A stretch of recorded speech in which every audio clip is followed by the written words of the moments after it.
안녕하십니까. 네 번째 시간입니다. 오늘은 지난번에 말씀드린 대로 관료 조직과 탈관료, 유연한 조직, 이것에 대한 그 이론으로서는 이제 마지막 주고요.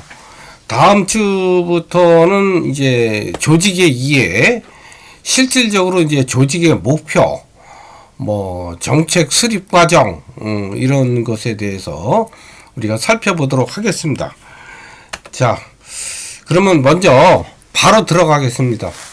이제 우리가 여기서 관료 조직, 우리가 조직을 이해하는 건데, 관료 조직은 어떤 특성을 가지고 있느냐라는 것에 대해서 우리가 살펴보도록 하겠습니다. 우리가 막스 베버라는 분이 있는데요. 사회학자입니다. 근데 이분은 이제 어떻게 했냐면, 근대 사회로 넘어오면서 우리가 알고 있는 사회 조직은 점점 관료 조직화 돼가고 있다. 이렇게 이제 이야기를 하면서, 그런데 이제 이 관료 조직이라는 이 특징에 대해서 이제 한 6가지 정도로 쭉 정리를 합니다. 그러면 이 근대 사회는 어떤 특징을 가지고 있느냐?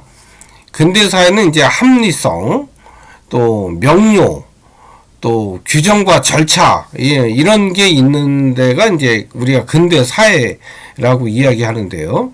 이런 근대 사회는 관료적인 그런 특성을 가지고 있다라고 이야기를 합니다. 그러면 관료 조직의 특성이 뭐냐?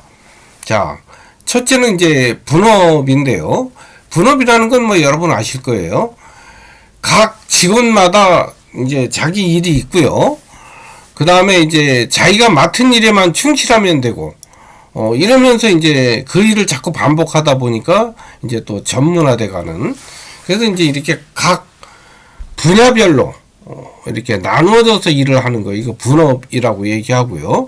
그 다음에 이제 권위의 위계, 이건 뭐냐면 이 조직이 나름대로의 하이라키, 위계 질서죠. 위계 질서가 있다는 거죠. 보통 어떨까요? 이렇게 피라미드 형태로 돼 있죠. 그래서 군대, 경찰, 또 공무원 조직 경우가 해당이 된다고 볼 수 있습니다. 그 다음에 이제 각 직위에 따른 규약과 절차에 따라서 이제 움직이게끔 이제 규정을 하고 있습니다. 이제 이게 무슨 말이냐면, 내가 하는 일에 대해서 내가 이번엔 이렇게 해야지, 이렇게 한다고 되는 게 아니고, 이런 것은 어떻게 하냐면 규칙과 규약이라는 게 있어요. 그래서 이런 것을 이렇게 책으로 만들어서 거기에 계장은 이런 일을 이렇게 해야 돼라고 딱 규정이 되어 있습니다. 이거대로 움직이게끔 이렇게 딱 도표로 잘 해놨고, 잘 해놨어요. 그래서 이거대로 따라야지, 이거를 벗어나서 내가 내 나름대로 창의적인 일을 하다가 어떤 민원이 생기거나 잘못되면 내가 징계를 받게 되는 그런 조직이 바로 관료 조직이다. 그래서 이제 직위에 따른 규약과 절차가 있다라는 거죠. 일에는. 그 다음에 또 인간관계가 어떤가요? 인간관계가 좀 비개인성이죠. 아니, 나는 이런 생각을 가지고 이렇게 만들어서 나는 인간적으로 누굴 도우려고 했다가 뭐가 잘못됐어. 근데 여기서는 이런 게 안 통하죠. 야, 규정집 가져와봐. 규약 가져와봐. 거기에 이렇게 돼 있잖아. 근데 왜 너는 이렇게 했어? 이렇게 하고 이제 책임을 묻게 되죠. 그래서 이걸 비개인성이다. 이렇게. 그래서 개인적인 일은 이런 공식적인 일에서는 배제하는 겁니다. 그리고 이제 민원 업무, 대민 업무죠. 이런 업무에 있어서는 공정성과 또 비개인성을 유지해야 합니다. 이제 이게 왜 비개인성 이런 의미가 있냐면요. 나중에는 이제 그 정보 보호, 개인의 정보 보호 문제, 예를 들어서 주민등록번호라든지 핸드폰 번호라든지 또 주소라든지 이런 거. 내가 업무 처리를 하고 나서 이런 것을 함부로 발설을 한다든지 내가 친하다 그래서 이야기를 한다든지 이러면 안 된다. 그래서 이제 비개인성. 그 다음에 이제 전문성을 얘기하는데 아까 분업 얘기하면서 있죠. 각자 맡은 일을 열심히 한 분야에 하다 보니까 그 직원도 또 이렇게 전문화된 이제 이런 영역을 또 선호합니다. 그래서 기술적인 전문성을 선호하고요. 또 관료적 경력, 이건 뭐냐면 우리가 이제 군대를 가거나 이러면은 그건 이제 소위 짬밥이라고 표현하잖아요. 내가 먼저 온 사람이 고참인 거예요. 그죠? 근데 관료 조직은 이런 특성이 있습니다. 그래서 이제 뭐 내가 어디 이동을 하거나 또 승진을 하거나 이럴 때는 미리 예측을 어느 정도 합니다. 왜냐하면 연공 서열 또 개인의 어느 정도 업적 이런 걸 플러스해서 내가 이번에 몇 년 근무했으니까 내가 이제 어느 지역으로 가겠구나 이런 것을 예측할 수 있다는 거죠. 또 승진이 내가 몇 년 이렇게 됐으니까 된다. 그러니까 먼저 온 사람들은 이렇게 좀 자리를 잡고 내가 어느 정도 예측이 가능한 이 경력을 중시하는 이제 이런 조직이 바로 관료 조직이다. 라는 이제 표현, 제가 6가지 이야기를 했죠. 관료 조직의 특성은 보통 이제 행정학을 공부하거나 이럴 때는 굉장히 중요합니다. 네, 이제 어떤 식으로 날 수가 있냐면, 관료 조직의 특성에 대해서 아는 바를 기술하고, 역기능과 순기능에 대해서 기술하시오. 뭐, 이렇게 날 수도 있죠. 그죠? 어쨌든 뭐 시험 이런 거보다는 여러분이 이런 관료 조직, 이렇게 틀에 박힌 조직 이렇게 이해하면 되겠죠. 이런 것이 어떤 특성이 있나라는 것을 그냥 이해하시면 될 것 같습니다. 제가 이제 이것과 관련해서 더 말씀을 드려야 되는데 요거는 제가 뒷부분에서 조금 더 말씀을 좀 드리도록 하겠습니다. 그 다음에 이제 관료 조직 내에서 관료 조직은 우리가 공식 구조잖아요. 그죠? 공식 조직이잖아요. 딱 이렇게 규정에 있고 틀에 있는. 근데 이 내에서 규정도 없고 어떤 틀도 없지만 비공식 구조가 있는 거예요. 그러니까 예를 들면은 뭐가 있을까요? 이 공무원 조직 내에서 뭐 동창회, 뭐 취미 동호회죠. 향후회, 뭐 낚시회, 산악회, 뭐 이런 거 만들 거 아니에요, 그죠? 그 다음에 뭐 독서 토론회 이렇게. 그래서 그런 것들이 이제 비공식 조직이라고 하는데, 이 비공식 조직의 기능은 이 조직의 목표 달성에 더 긍정적인 기능을 하죠. 어떻게 해요?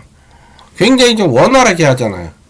그죠? 향후회나 동창회나 뭐 낚시회나 산악회나 이런 걸 통해서 조직이 좀 활성하게 하고 또 1차적 관계라고 표현해야 되나요? 원초적 관계 이런 걸 통해서 내 정서적 유대감 이런 걸 느끼면서 동기부여도 되고 그래서 관료 조직 내의 비공식 구조는 상당히 나름 중요합니다. 자, 이런 비공식 조직, 아까 관료 조직 내에서 우리가 비공식 조직 얘기하다가 이제 비공식 조직 지금 우리가 더 설명하고 있는데요. 요거를 연구한 대표적인 연구가 2개, 엘톤 메이어와 그 다음에 자노비츠 연구, 이게 2가지를 대표로 제가 이제 여러분한테 설명을 드리겠습니다. 엘톤 메이어는 그 서부 전기회사, 그 미국 사람인데요. 서부 전기회사의 호든 공장 실험을 했습니다. 이게 무슨 이야기냐면, 그 호든 공장이 이제 전기 그 계전기를 조립하는 그런 회사인데, 여기서 보니까 여공들이 보니까 뭐 작업 환경이 야 너 무슨 부 뭐 이래서 너 1부 2부 3부 4부 이렇게 나눠서 공간을 만들었는데 이렇게 나중에 보니까 친한 사람끼리의 작업 집단을 비공식적으로 형성하더라는 거예요. 근데 나중에 보니까 생산성을 향상시키는 것은 물리적인 작업 환경을 뭐 꽃을 만들어주고 뭘 해주고 막 이런 게 아니라 이런 작업 집단 내에서 친한 사람끼리의 그런 비공식적인 그런 관계가 오히려 생산성을 높여주더라 라는 것을 이제 발견한 거예요. 그게 엘턴 메이어의 그 호든 공장 실험 연구입니다. 이 연구에 따르면은 결국은 집단 내에서 공유되는 가치, 그게 뭐겠어요?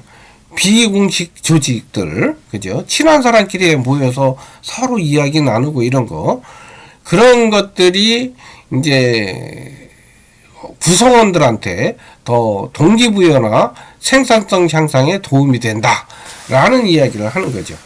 구성원들이 뭐 꼭 규칙이나 명령, 규정 여기에만 따르지 않는다는 거예요. 그죠? 그 다음에 이제 슐츠와 자노비츠 연구는 2차 대전 중에 이제 독일군 병사 실험을 했습니다. 원래 2차 세계대전 초초 한계에는 독일군이 굉장히 승승장구를 했거든요. 근데 보니까 어떻게 이 독일군이 적은 병력 가지고도 이렇게 승승장구하나 라는 연구를 이제 했던 거예요. 이 슐츠와 자노비츠가. 그래서 이런 강한 전투력은 어떤 뭐 독일의 히틀러의 강한 국가적 신념이 아니라 그 병사들 간의 친밀성과 유대감, 이런 것이 친할수록에 더 승승장구하는 그런 경향을 보였더라는 거죠. 그래서 이제 여기서 얻은 게 국가적 이데올로기보다는 그런 원초적 욕구를 만족시켜주는 친밀감, 유대감, 이제 그게 뭐겠어요? 비공식 조직, 이렇게 아까 말한 너 고향 어디야? 나 고향 어디? 그냥 같은 동양 사람끼리 이렇게 서로 끌어주고, 그죠? 배려해주고 뭐 이런 거. 그래서 이런 원초적 욕구죠. 이런 것을 만족시켜 주었기 때문에 강한 전투력이 있을 수 있었다. 그게 뭐 애국이라 뭐 이런 거창한 이데올로기가 아니고 이런 원초적 욕구, 이런 것이 중요했다라는 이야기를 하는 거죠. 그래서 이 엘턴 메이어 연구하고 이 슐츠와 자노비츠 연구, 이것은 이런 공식 조직 내에서 원초 집단이 갖는 그 순기능적 측면을 이제 강조한 거죠. 아시겠죠? 이게 무슨 말인지. 그 다음에 이제 집단 생활은 개인한테 어때요? 정서적 안정의 근원이 되잖아요. 그죠? 예를 들어 볼까요? 내가 그냥 어디 아무 데도 속해서 있지 않고 그냥 집에만 있으면 그냥 좀 뭔가 외롭고 나 혼자 뚝 떨어져 있는 느낌이 드는데, 내가 예를 들어서 뭐 백석 어디에 딱 들어가 있고 내가 어느 조직에 딱 들어가서 어떤 신분증을 딱 가지고 있으면 어떨까요?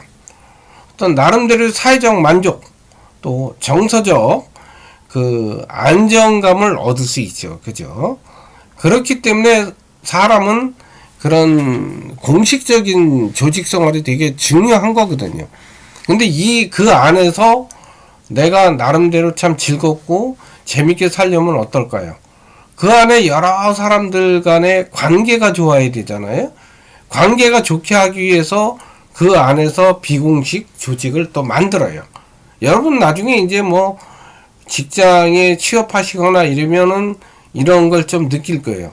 내가 어느 선에 이렇게 딱 줄을 쓰지 않으면 내가 뭐 나중에 정보를 얻거나 또 승진을 하거나 이런 정보를 얻는데 낙동강 오리알이 된다든지, 무슨 말씀인지 알죠? 낙동강 오리알이 혼자 뚝 떨어져 있는 거, 이런 현상이 생길 수가 있습니다.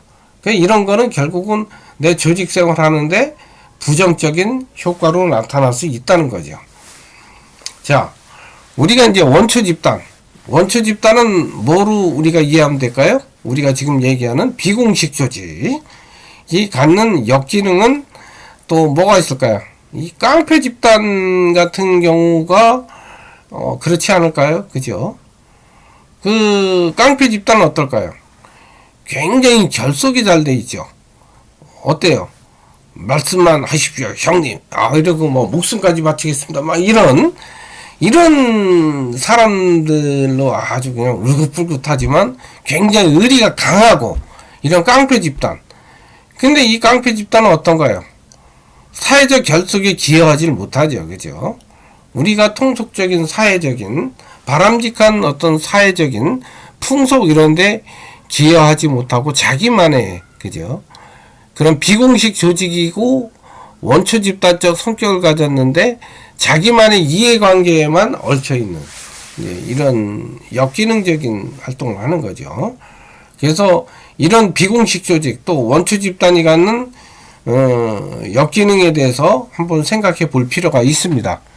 뭐 예를 들어서 직장 내에서 뭐 질서라 이래서 뭐 동문이 됐든 뭐 고향이 됐든 이렇게 이런 거 이 중에서 아까 얘기한 대로 굉장히 순기능적인 측면도 있지만 또 역기능적인 측면도 있다는 거.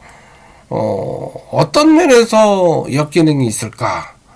라는 생각을 한번 여러분이 한번 해보세요. 스스로. 뭐 아까 동양 관계 마찬가지고 또 교수와 학생 관계는 또 비공식적 또 원초적 관계로서 우리가 교수와 학생이 이렇게 맺기도 하잖아요. 그죠? 뭐 스승과 제자 뭐 이렇게.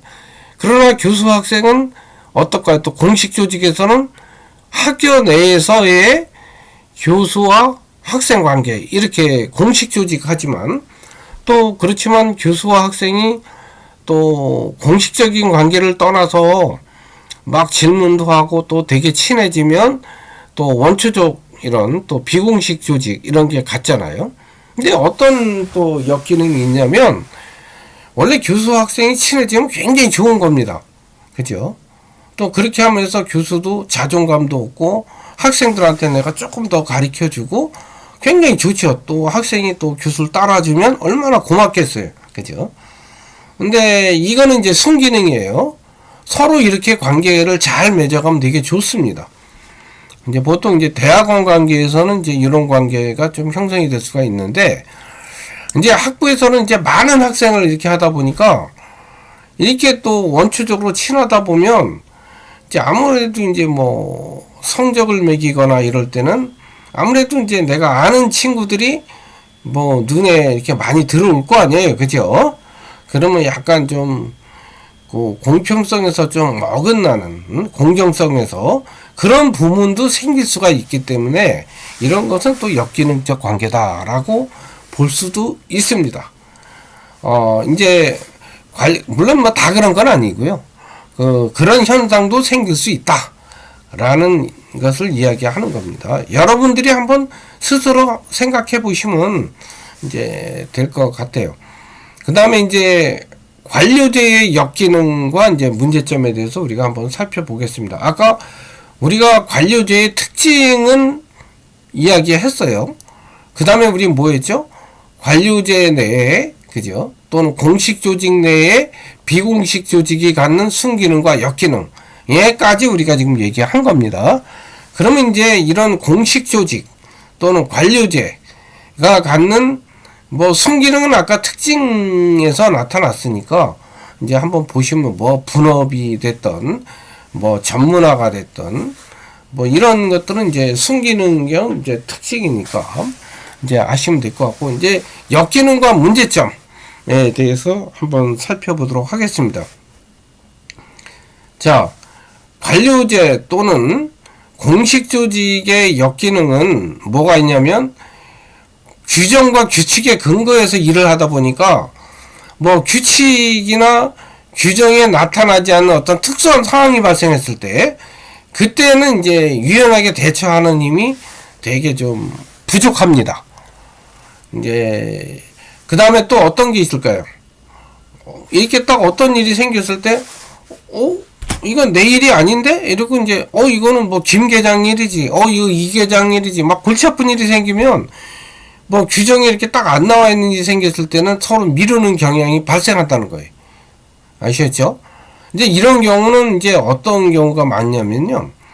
예를 들어서 이제 금융기관에서 민원이 발생했을 때, 민원했을 때 고객이 생각지도 못한 어떤 이벤트나 어떤 사건을 가지고 와서 이제 민원을 제기합니다. 근데 그게 이렇게 보니까 규정집에는 없어요. 규정집에는 없을 때는 어떡할까요? 책임자가 또는 어떤 담당자나 또 그 뒤에 책임자가 어떻게 해야 될까요? 좀 유연하게 처리해야 되거든요. 이분이 막 민원 처리하고 뭐 하고 뭐 금융감독원에 내고 뭐 이렇게 하기 전에 뭐 뒤에 책임자한테 차 한 잔 마시면서 공감하는 거예요. 그죠? 고객이 컴플레인 하는 거잖아요. 컴플레인. 그러면 컴플레인 하면은 열심히 들어주고 공감하고 예 그렇군요.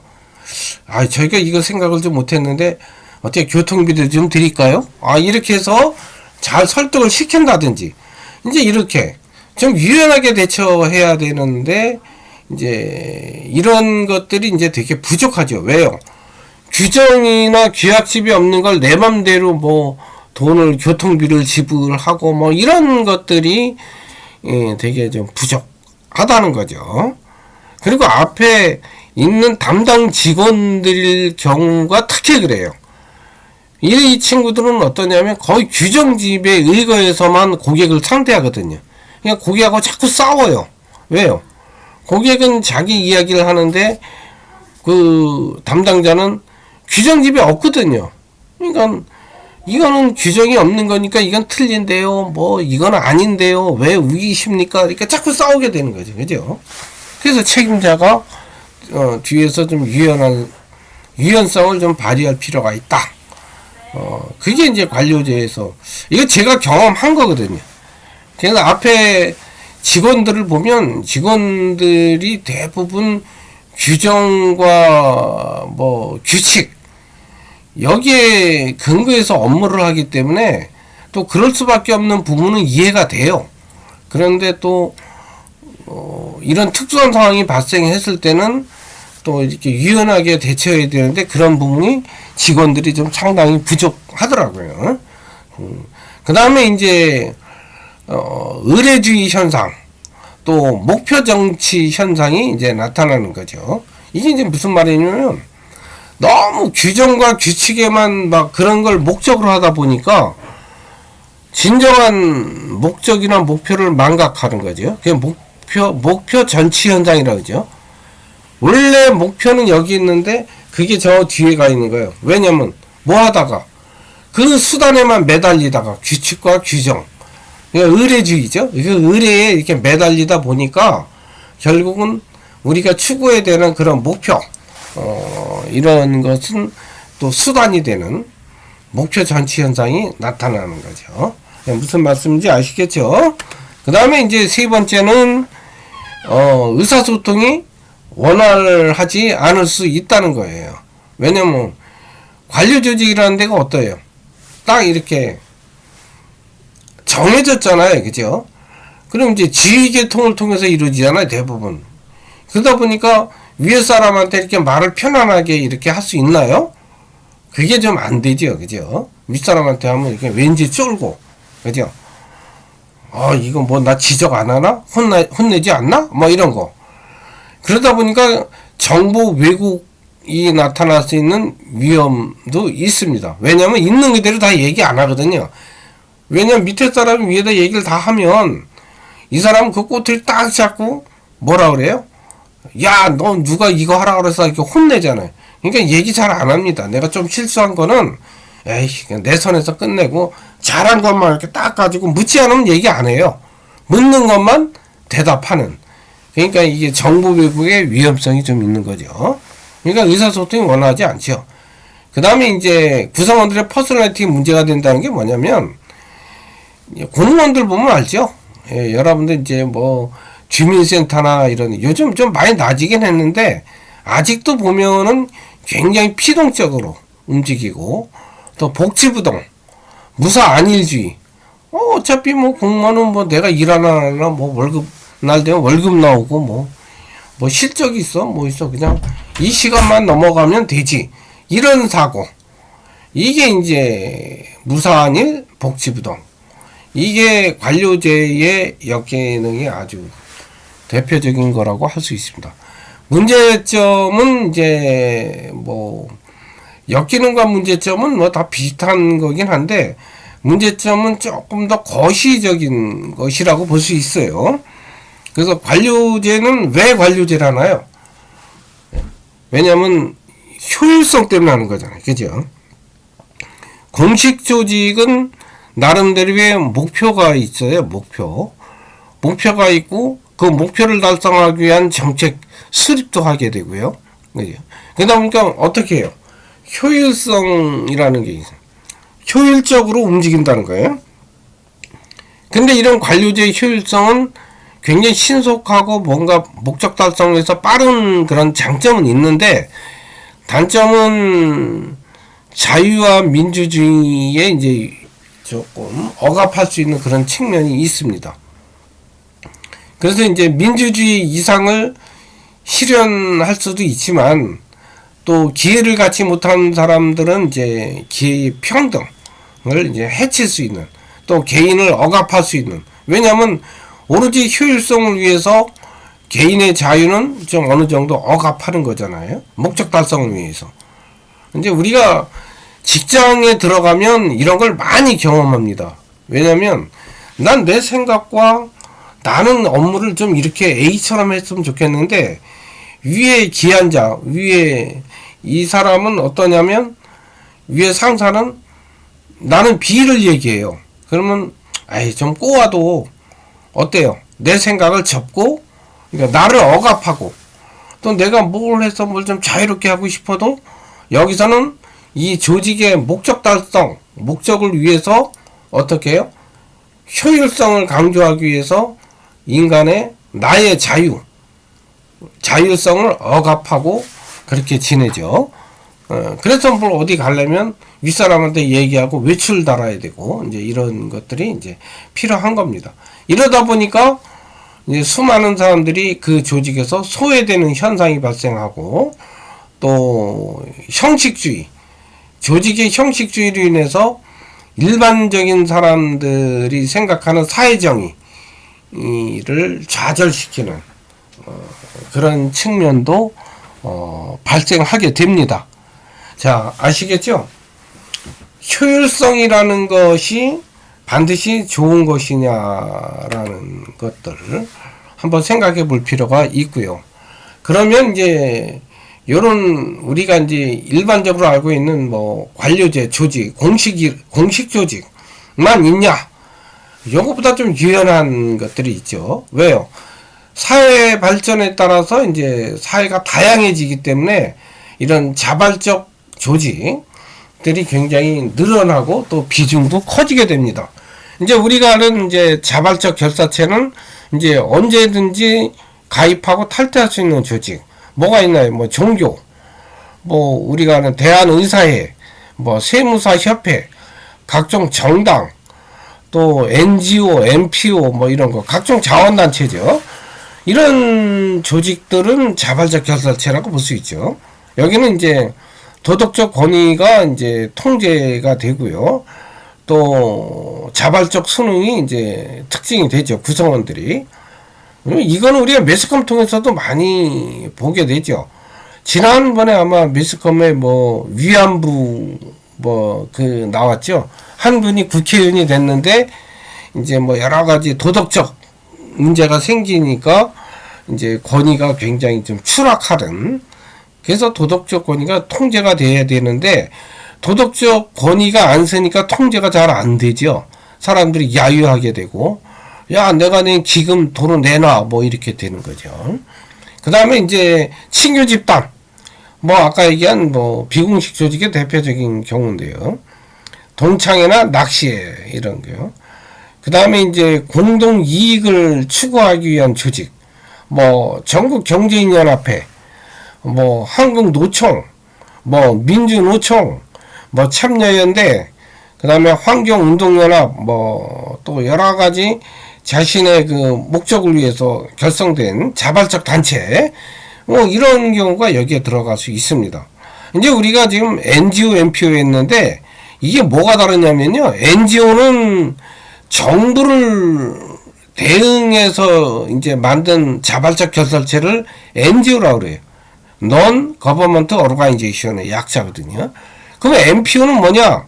같은 자발적 결사체인데 여기는 이제 정부기구가 아니고 프로핏, 이렇게 non profit입니다. 오르가니제이션의 약자거든요. 그러니까 시장이나 기업에 이제 대응하는 그런 자발적 결사체를 MPO 이렇게 얘기하죠. 그래서 이 두 기구를 다 몽땅 아우르는 결사체를 이제 시민적 결사체, 또 시민단체 이렇게 표현을 합니다.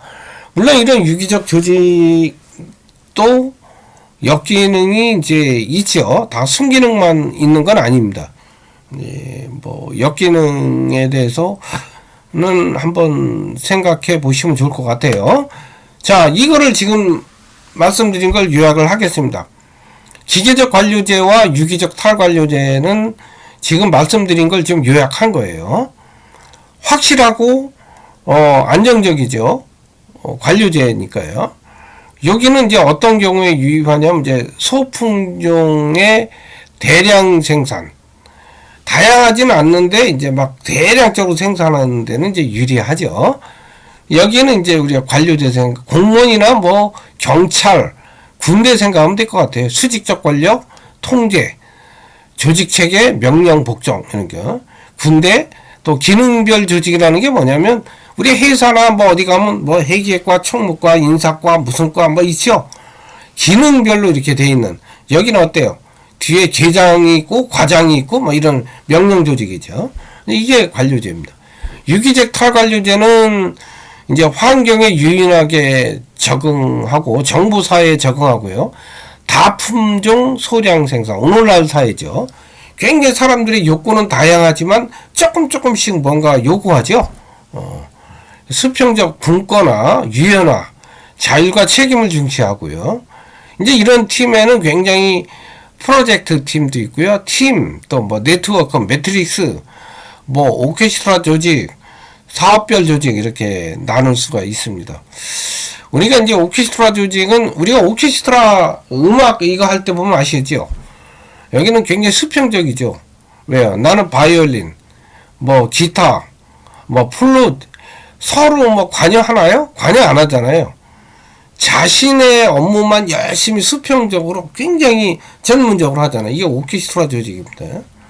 또 팀 뭐 이렇게 얘기를 하고요. 그게 유기적 탈관료제의 특성입니다. 앞에서 얘기한 뭐 NGO, MPO, 뭐 자발적 조직 이게 다 유기적 탈관료제에 속합니다.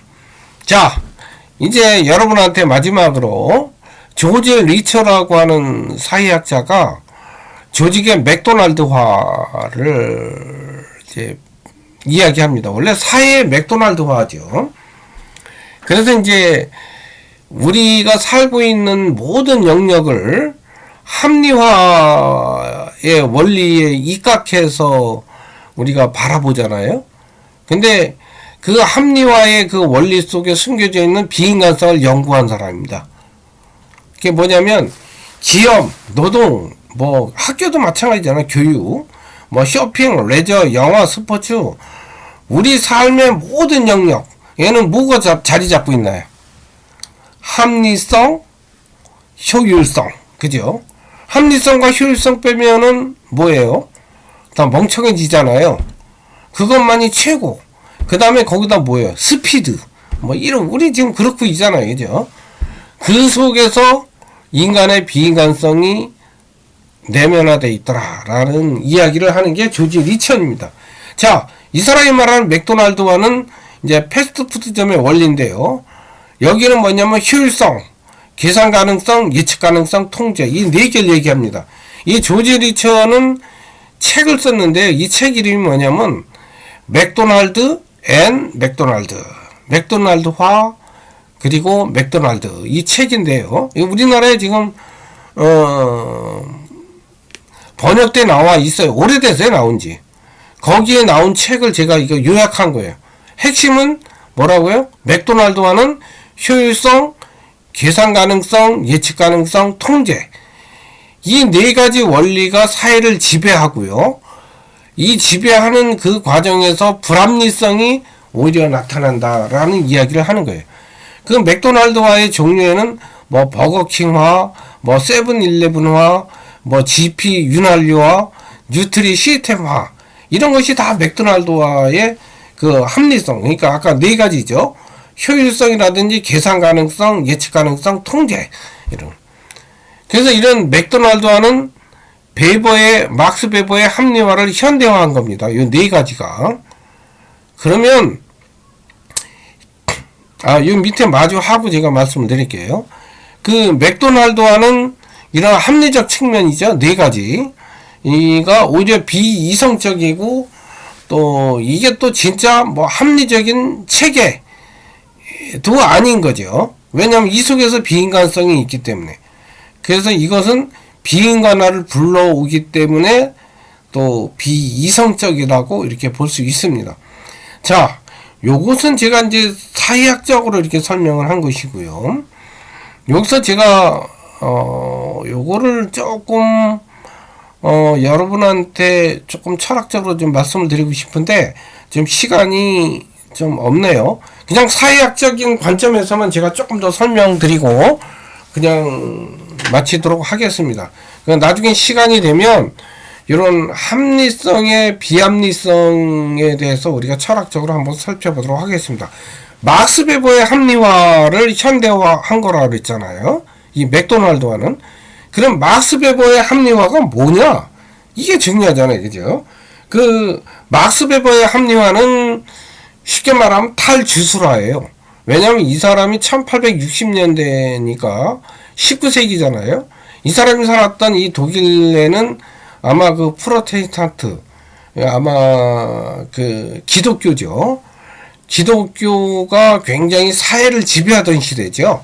그러니까 신이 뭐 이게 다시 이제 쉽게 표현하면 하나님이 세상의 모든 것을 관장하고 하나님의 섭리하에서 인간은 어떻게 한다고 하나님의 영광을 위해서 존재한다 뭐 이런 식의 가치관이 형성이 돼 있던 거예요.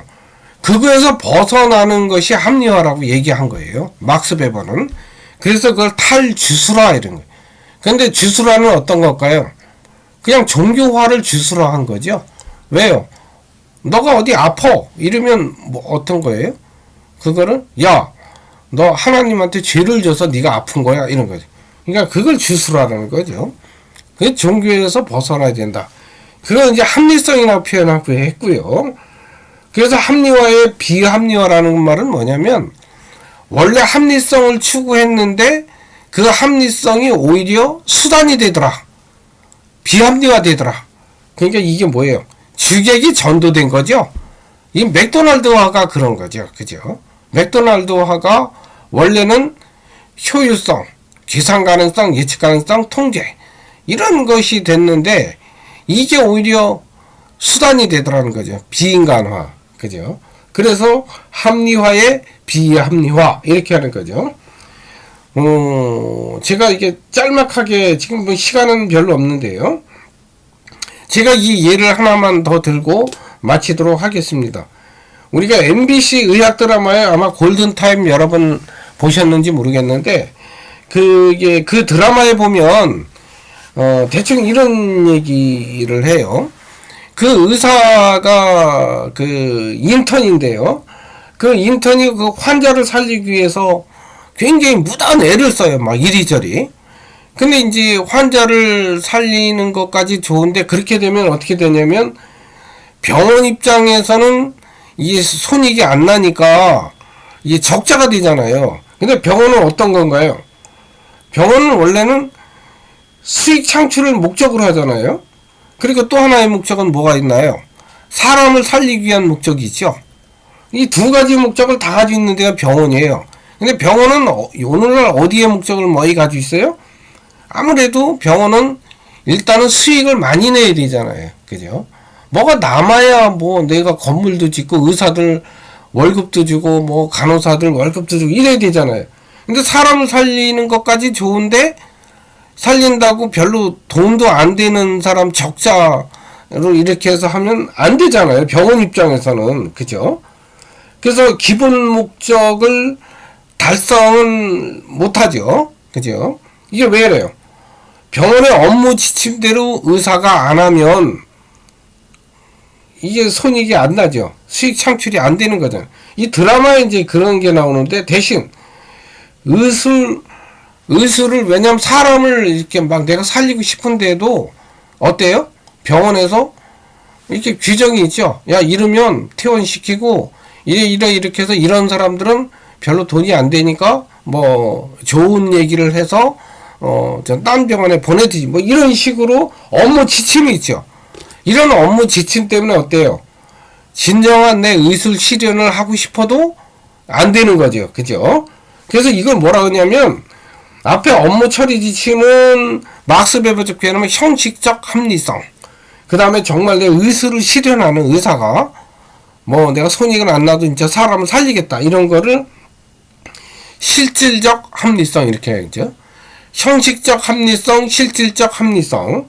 형식적 합리성이 뭐였어? 목적 합리성. 목적 위해서 하는 거. 또 하나는 가치 합리성. 내 가치대로 움직이는 거. 이렇게 막스 베버는 이렇게 표현을 하는 거죠. 이것을 현대화한 것이 조지 리처의 맥도날드화. 효율성, 계산 가능성, 예측 가능성, 통제. 이거를 현대화한 게 네 가지입니다. 베버러 쪽으로 표현은 뭐라고요? 형식적 합리성, 실질적 합리성, 목적 합리성, 가치 합리성. 자, 이해되셨죠? 이게 사회학적인 이야기고요.